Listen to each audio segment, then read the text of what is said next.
My truck was doing 80 on the interstate when my phone buzzed on the passenger seat. I nearly didn't check it. I was 20 minutes outside of Asheville, headed home after dropping off a cabinet order, and I figured it was my buddy Ray asking about Saturday's fishing trip. It wasn't Ray. Dad, something happened. I'm at the trailhead parking lot off Blue Ridge Parkway. Mile marker 364. Please come. Don't call me, just come. I read it twice. My daughter Penny never texts like that.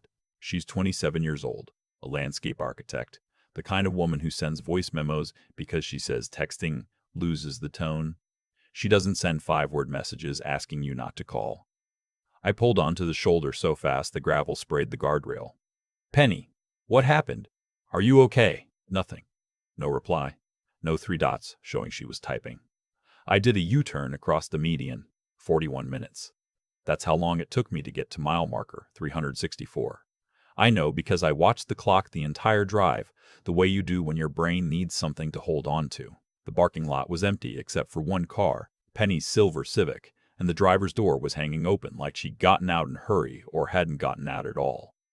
I was out of my truck before it fully stopped. I found her about 30 feet off the trailhead, sitting against a big oak tree, with her knees pulled to her chest and her jacket sleeve torn open at the elbow. There was blood, not a lot, but enough to make my chest seize. When she looked up and saw me, she didn't say anything. She just put her face in her hands. I'm here, I said, getting down on one knee next to her. I'm right here. Talk to me. She lifted her head. Her left cheekbone was swollen, already purpling at the edges. Someone had hit my daughter across the face. It was Judith, she said. I didn't know what to say to that. Judith was her mother-in-law, the woman who'd hosted Penny's bridal shower 2 years ago in that big house in Biltmore Forest, the one who'd cried at the wedding and hugged me afterward and said, "We're family now, Ted." She didn't do this herself, Penny said, like she could see the confusion on my face. She had someone with her, a man. I don't know who he was. She told me what happened in pieces, the way you do when your brain is still trying to make sense of something that doesn't make sense. Judith had called her that morning asking to meet at the trailhead. Said she had a gift for her son Owen, Penny's husband, something she wanted Penny to help her surprise him with. Penny had thought it was strange, but Judith could be eccentric. She learned to just go along with it. When she got there, Judith was waiting with a man, heavy-set, 50s, someone Penny had never seen before. There was no gift. There was no surprise for Owen. What Judith said instead was this: I know you've been trying to get pregnant. I know Owen doesn't know yet, and I'm telling you right now, that will never happen. Not with you. Penny had tried to leave. The man stepped in front of her car. When she tried to walk around him, he grabbed her arm and Judith shoved her, hard, into the tree line. She fell down the embankment, hit her elbow and her face on the way down. By the time she'd gotten herself upright, both of them were gone. She'd sat there for 20 minutes before she could make her hands work enough to type the text. I held my daughter on that cold hillside for a long time without saying anything. When I finally trusted my voice, I asked her one question. Is the baby okay? She looked at me. I'm 10 weeks, she whispered. I hadn't told Owen yet. I was going to tell him tonight at dinner. She started crying then. Not the shocked, stunned kind from before, but the deep, exhausted kind that comes when the adrenaline finally lets go and you realize what almost just happened. I got her to my truck. I drove her to Mission Hospital in Asheville, kept one hand on the wheel and one on hers the whole way. The ER nurse took one look at her face and moved fast. Fractured cheekbone, deep laceration on the elbow that needed 6 stitches, bruised ribs on her left side. But the OB they called down gave us news that felt like sunlight breaking through a ceiling. The baby was fine. Strong heartbeat, no signs of distress. I sat in the waiting room while they finished with Penny and I made 2 calls. The first was to the Buncombe County Sheriff's Office to report an assault. The second was to my brother-in-law Ray, who had been a contractor in western North Carolina for 30 years and knew everybody in this county, and I mean everybody. How bad? Ray asked. Bad enough, I said. I'll be there in 20 minutes. Here's what I haven't told you yet. I'm 63 years old. I spent 35 years as a finish carpenter, built custom furniture and high-end cabinetry for some of the nicest homes in the Asheville area. I know these mountains and these people. I'd done work for 3 generations of some families out here. Penny's husband, Owen, came from one of those families, the Callahans, old money by Western North Carolina standards, which meant his grandfather had made a fortune in commercial real estate in the 1970s, and the family had been dining out on it ever since. Judith Callahan ran the family foundation, sat on 2 nonprofit boards, got her photo in the Asheville Citizen-Times every other month for some charity event or another. She was exactly the kind of woman who could walk out of those woods, drive home, and pour herself a glass of wine. Owen was a good man. I believed that then, and I believe it now. He was an engineer, quiet, thoughtful, the kind of person who fixed things instead of complaining about them. When he'd asked me for my blessing before proposing to Penny, he'd shown up at my shop at 7 in the morning with 2 cups of coffee and spent an hour talking to me before he even got to the point. I'd liked him immediately. What I didn't know, what Penny hadn't known, was what had been happening inside that marriage for 2 years. I found out that night. Penny was sedated and resting. Owen had rushed to the hospital the moment she called him, had been white-faced and shaking in the corridor when I came out to talk to him. He didn't know anything about what Judith had done. I was certain of that. The look on his face when I told him wasn't guilt or calculation. It was devastation. He went in to be with Penny. Ray had arrived by then, and we sat in the waiting room together. 2 old men who'd been building things with our hands long enough to know when something had been rotting underneath the surface for a while. "You want to know if there's more to this?" Ray said. It wasn't a question. "She didn't do this spontaneously," I said. "She had someone with her. She knew about the pregnancy. Penny hadn't told anyone, so she's been watching. Or having someone watch." Ray looked at his hands. "You built Owen and Penny's porch last spring. You still have a key?" I did. We agreed I'd go in the morning, once Owen was at the hospital with Penny. I wasn't going to do anything illegal. I was going to walk into that house, sit down at a desk, and understand what had been happening to my daughter. The house Owen and Penny owned was a craftsman bungalow off Merriman Avenue, the kind of place that takes years to find in Asheville's market. I'd helped them negotiate the price. I'd built their back porch. I knew every corner of it. Owen's home office was off the main hallway. His desktop computer was unlocked. He'd given Penny the password long ago, and she'd passed it to me once when she needed me to print something for her while they were out of town. I sat down, and I started looking. I want to be honest, I wasn't sure what I was looking for. I was looking for something that would explain a woman showing up at a trailhead with a hired man to assault her pregnant daughter-in-law. I thought maybe I'd find nothing. I thought maybe I'd been wrong about all of it. I wasn't wrong. The email folders took me less than 10 minutes to find. Owen had a folder labeled Mom in his personal inbox, which wasn't unusual. What was unusual was the subfolder inside it, labeled only with a date from 18 months ago, right around the time Penny and Owen had started talking about starting a family. I opened it. The first email was from Judith to Owen, dated 22 months ago. "Owen, I've been sitting with this for a long time, and I have to be honest with you. I know you love Penny, and I know you believe this marriage is right. But I need you to think carefully about what you're building. Penny's background is not what our family comes from. Her father is a tradesman. Her mother's people are from Appalachian stock, going back generations. No education, no standing. I am not saying this to be cruel. I am saying it because the Callahan name means something in this community, and I have worked my entire life to protect what your grandfather built. A child with Penny will dilute everything we've worked for. Please think about this before it's too late." I sat back in the chair. Owen's response was 3 lines. "Mom, I love Penny. I'm not having this conversation. Please don't bring this up again." But Judith had brought it up again. Again and again, for 22 months. I scrolled through the thread and watched the emails escalate the way you watch weather move in, over the mountains. Slow at first, distant, and then all at once it's on top of you. She'd hired a private investigator, not to find anything criminal. There was nothing criminal to find. Penny was a good and honest person. But to catalog what Judith called concerns. The investigator's reports were forwarded in full. Penny's family didn't own property. Penny's maternal grandfather had been convicted of drunk driving in 1987. Penny had student loan debt. None of it was secret. None of it was shameful. But Judith had assembled it all into a dossier and sent it to her son, like evidence, and to her son like evidence in a trial. The deeper I went into the folder, the colder I felt. 8 months ago, the tone changed. Penny and Owen had started fertility tracking. Judith knew about it. I don't know how, whether she'd gotten it from Owen or from the investigator, or whether she'd been in their home. But she knew. And the email shifted from manipulation to something darker. If she has a child, Owen, that child will be your legal heir. Everything your grandfather built will pass to Penny's bloodline. I cannot allow that. I need you to slow this down. Find reasons to wait.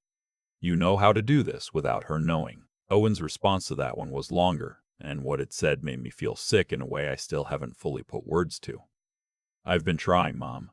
I told her my stress levels were too high at work. She believed me. But she switched doctors last month, and I think she's going to push harder now. I don't know how much longer I can manage this. He knew. Owen had known what his mother was trying to do. And he'd been stalling his wife, lying to her about wanting a family, while his mother plotted to make sure she'd never have one. I made myself keep reading. The most recent email in the folder was from 4 days ago. Judith to Owen. I've spoken to Gordon. He's handled difficult situations before, and he's discreet. I've told him the location and the timing. This needs to end, Owen. Once it's done, you can move forward properly and find someone suitable. I will take care of everything else. Gordon. I said the name out loud in that empty house. I took photographs of every email. I plugged a flash drive I found in Owen's desk drawer into the computer and copied the entire folder. Then I sat very still for a moment and looked at the wall. I thought about Penny at 17, in my shop after school, learning to use a router because she wanted to build her own bookshelves. I thought about her mother, my late wife Ellen, who had died of a stroke when Penny was 20 and who had been the kind of woman who could make anyone feel welcome at her table. I thought about what it meant that someone had decided my daughter's existence, her child's existence, was a problem to be solved. I thought about what Judith Callahan had written. No education, no standing. Like my daughter's worth was a balance sheet. Like my granddaughter or grandson was an inconvenience to be prevented. Then I stood up, took the flash drive, walked out of that house, and locked the door behind me. Ray was waiting in his truck across the street. I didn't say anything when I got in. I just handed him my phone with the photographs on it. He scrolled in silence for a long time. Ted, he finally said, this is conspiracy to commit assault. At minimum. I know. And Owen. I know. He handed the phone back. What do you want to do? I've been a carpenter my whole life. You learn early on that when something's been built wrong, you don't just patch it. You take it apart carefully, you document every problem, and then you rebuild it right. Patch jobs fail. You have to do it all the way. We do it right, I said. All of it, all the way. Here's what all the way looked like. First, we went back to the sheriff's office with everything. The detective assigned to the case was a woman named Sergeant Fowler, 40-something, the kind of person who took notes by hand in a small notebook and looked at you like she was reading something behind your eyes. She went through the photographs for 20 minutes without saying a word. I need a copy of this drive, she said. Already made one for you, I said, and put a second flash drive on her desk. She looked at me for a moment. You've done this before. I build things for a living, I said. You measure twice, cut once. Warrants were issued for a man named Gordon Pressler within 48 hours. He had a record, 3 previous assault charges in Tennessee and Georgia, the kind of man who did rough work for people who needed it done quietly. He was picked up at a Cracker Barrel off I-26 3 days later, his truck matching the description of the vehicle Penny had seen in the parking lot. He didn't fight it. From what Sergeant Fowler told me later, he'd barely gotten through the Miranda reading before he started talking. But before any of that happened, before the warrants, before Pressler was in custody, Ray made a call I hadn't asked him to make, but had suspected he would. Ray's wife's cousin was a producer at WLS, the ABC affiliate in Nashville. Not a small connection. The kind of connection that, when you tell her you have a story about a prominent local family, documented evidence of a conspiracy to assault a pregnant woman, and a victim willing to talk on camera, makes her cancel her afternoon meetings. The story ran on a Tuesday. By Wednesday, it had been picked up by the AP Wire. By Thursday, it was on national morning shows. Prominent Asheville philanthropists charged an assault conspiracy targeting daughter-in-law. The Callahan Family Foundation. The charity boards.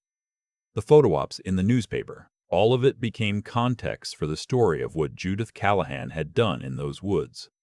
2 other women came forward within a week. Both had dated Callahan family members in the past. One had nearly married Owen's older brother before the family had intervened in ways that hadn't been illegal, but had been devastating. Neither had ever had anyone to tell their story to. Now they did. Penny spoke on camera. She didn't want to at first. She sat in my kitchen 3 nights after the story broke, both hands wrapped around a mug of tea, and she said, "I don't want to be the woman this happened to. I don't want that to be my whole story." I told her that wasn't what she'd be. I told her she'd be the woman who made sure it couldn't happen to anyone else. She thought about it for a long time. She did the interview the next morning. She was composed and clear, and she looked directly at the camera and said what Judith had said to her on that trail, word for word, and you could hear the silence in the studio afterward before the anchor remembered to speak. The civil suit was filed 30 days after the criminal complaint. Our attorney, who had been recommended by Ray, and who turned out to be one of the sharpest people I'd ever sat across a table from, built it around intentional infliction of emotional distress, conspiracy, and assault. She named Judith, named Pressler, and named the Callahan Family Foundation on the grounds that Judith had used foundation funds to pay Pressler for his work. That last piece, when it came out in Discovery, was what truly finished it. You can survive a lot of things in the court of public opinion. You cannot survive using a nonprofit charitable organization to pay a man to assault your pregnant daughter-in-law. The foundation was dissolved by its own board before the trial concluded. The board members resigned publicly and individually, each one issuing a statement making clear they had no knowledge of Judith's actions, which was almost certainly true and also completely beside the point. Judith's attorneys tried every angle. They argued she hadn't touched Penny herself. They argued the emails were private communications taken out of context. They argued Pressler had acted beyond the scope of what he'd been asked to do. The jury was out for 4 hours. Judith Callahan was convicted of criminal conspiracy to commit assault and solicitation of assault. She was sentenced to 6 years with the possibility of parole after 4. When the judge read the sentence, Judith looked to the gallery in a way that I can only describe as genuinely bewildered. The look of a person who has operated so long inside a system that protected her that the idea of consequence feels like a malfunction. Pressler took a plea and got 8 years. And Owen. This is the part of the story that I don't tell easily, because Owen is the father of my granddaughter, and she is going to grow up and someday might read or hear or know the things her father did and didn't do, and I think about that. I think about how to hold both things, that he wasn't the man who hurt Penny, and that he knew his mother was trying to, and he let it go on. He was charged with obstruction and failure to report a conspiracy. His attorney negotiated it down. He got 3 years of probation, community service, mandatory counseling, no prison time. Penny divorced him while she was still in the 3rd trimester. He signed everything without contesting a single term. He's been paying support faithfully since the day the order was signed. I'll give him that. He's asked to be part of his daughter's life, and Penny, after a long time and a lot of conversations with a good therapist, has allowed supervised visits. That's her choice to make, not mine, and I respect it. Our girl was born in April, 7 pounds 4 ounces, with her grandmother Ellen's nose and a full head of dark hair. Penny named her June Ellen after the month she was born and after her mother. I was in the delivery room. I held Penny's hand, and I watched June come into the world, and I thought about Ellen, who should have been there, who would have been incandescent with joy. I thought about Judith Callahan sitting in a county jail on the other side of the Smoky Mountains, and I felt something that wasn't quite satisfaction and wasn't quite grief. Something in between, the way you feel when you finished a piece of furniture that cost you more than you expected. June is 8 months old now. She lives with Penny in a little house off Town Mountain Road, with a porch I built for them this past summer, wide enough for 2 rocking chairs and a baby swing. On Sunday afternoons, Ray and his wife come over, and we sit on that porch while June terrorizes the dog, and Penny tells us about her latest project, a community garden installation she's designing for a school in East Asheville. She's good at her work. She was always good at her work. She was always good at her work. Judith Callahan called her people Appalachian stock, like it was an indictment. My family has been in these mountains for 4 generations. My grandfather built furniture that is still sitting in people's homes in this county. My wife Ellen could identify every native plant on a 2-mile stretch of trail. My daughter designs living systems for a living, spaces where things grow. That's not nothing. That's everything. I've had people ask me, since the story came out, whether I regret how I handled it. whether I should have gone straight to the police and left everything else alone, stayed out of the house, not called the media. I understand the question. I'll tell you what I always say. I had a daughter in a hospital bed with a broken cheekbone. I had a grandchild who almost didn't exist because someone decided she wasn't the right kind. I had evidence sitting on a computer that could have been deleted the moment Owen figured out what had happened. I measured twice. I cut once. No, I don't regret it. There's something else I want to say, because it's the thing I think about most now, sitting on that porch in the evenings while the mountains go dark and June is asleep inside. I miss things. I want to be honest about that. Penny had told me more than once in the 2 years before, that day on the trail, that something felt off with Judith. That Owen seemed distant sometimes in ways she couldn't name, that she felt like she was constantly being evaluated at family events, that Judith's compliments always had a small barb inside them. I told Penny she was probably reading too much into it. I told her Judith was just a difficult personality. I told her Judith was just a difficult personality. I told her to be patient. I was wrong, and my being wrong didn't cost us everything, but it could have. So if you're reading this and someone in your life is telling you something feels wrong, take it seriously. You don't have to have proof. You don't have to have the emails. You just have to take it seriously and pay attention, because the people who want to harm the ones you love are counting on you to explain it away. And if you're in a family where someone is drawing lines about who belongs and who doesn't, about bloodlines and standing and what kind of people are acceptable, understand that those lines don't stay abstract. They don't stay words in an email. Eventually, they go looking for somewhere to land. Judith Callahan spent 50 years building a version of the world where her family was exceptional and everyone else was background. In the end, she lost her freedom, her reputation, the foundation she'd spent 20 years building, and any relationship she might have had with her granddaughter. The Callahan name, which she had worked so hard to protect, is now a case study in a criminal justice class at Western Carolina University. I know because the professor emailed Penny last fall to ask if she'd speak to his students. She did. She was excellent. June was 3 months old and asleep in the carrier on Penny's chest the whole time. I think about what I want June to know when she's old enough to understand any of this. I think I want her to know that she almost wasn't here, and that every person who loved her fought like hell to make sure she made it. I want her to know that the mountains she's growing up in have held 4 generations of her family, and they'll hold her too. I want her to know that worth isn't something other people grant you. It's something you already have. And I want her to know what her grandmother Ellen used to say, which was that the most important thing you can build isn't a house or a cabinet or a career. It's the kind of life where people feel safe enough to be exactly who they are. That's what I'm building now. One Sunday afternoon at a time, on a wide porch off Town Mountain Road, with 2 rocking chairs and a baby swing and the mountains going purple in the evening light. That's my revenge. That's my answer to all of it. Not rage, just this, just her. I've been sitting with this story for a while now, turning it over the way you turn a board looking for the grain before you cut.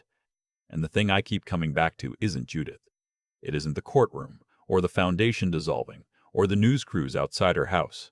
What I keep coming back to is a much simpler question.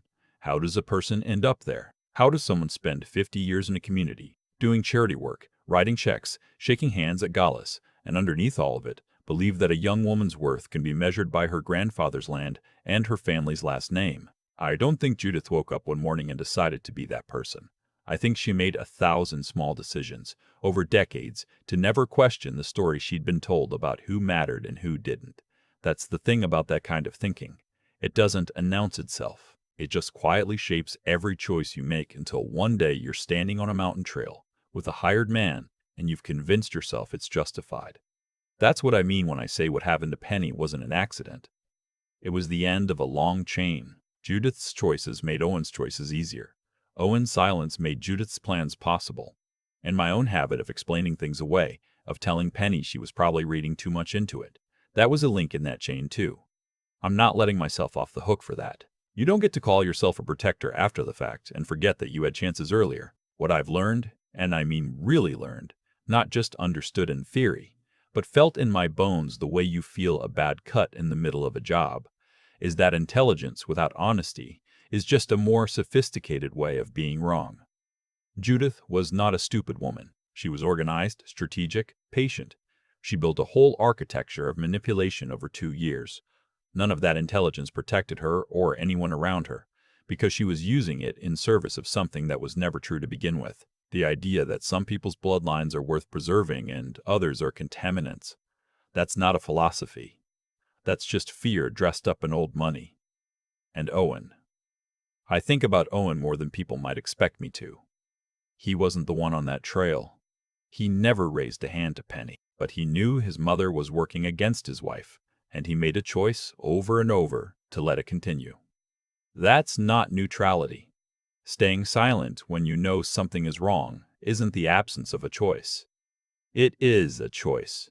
It just happens to be the coward's one. Penny's the one who taught me what real resilience looks like, not the kind that grits its teeth and endures. The kind that gets off that mountain trail, goes through surgery and depositions and national news coverage, and then shows up at a university classroom 3 months postpartum with her daughter asleep on her chest to talk to students about what happened. That's not performing strength. That's just being honest about your life and refusing to let shame belong to you when it was never yours to carry. June is going to grow up knowing this story. I'll make sure of it, not to burden her, but because she deserves to know that before she took her first breath, people fought for her right to exist, and she deserves to understand that the world will sometimes try to tell her that her worth is conditional. It isn't. It never was. The only thing that was ever conditional was Judith Callahan's ability to see clearly, and she paid everything she had for that particular blindness. I'm still building things. That's what I know how to do. I built Penny's porch. I'm building June a rocking horse for Christmas. I'll keep building as long as my hands work. And every time I put something together that's meant to last, I think about what it actually takes. Honest materials. Sound structure. No shortcuts where it counts. That's all any of this ever was. A test of what holds and what doesn't. Hatred doesn't hold. It never did.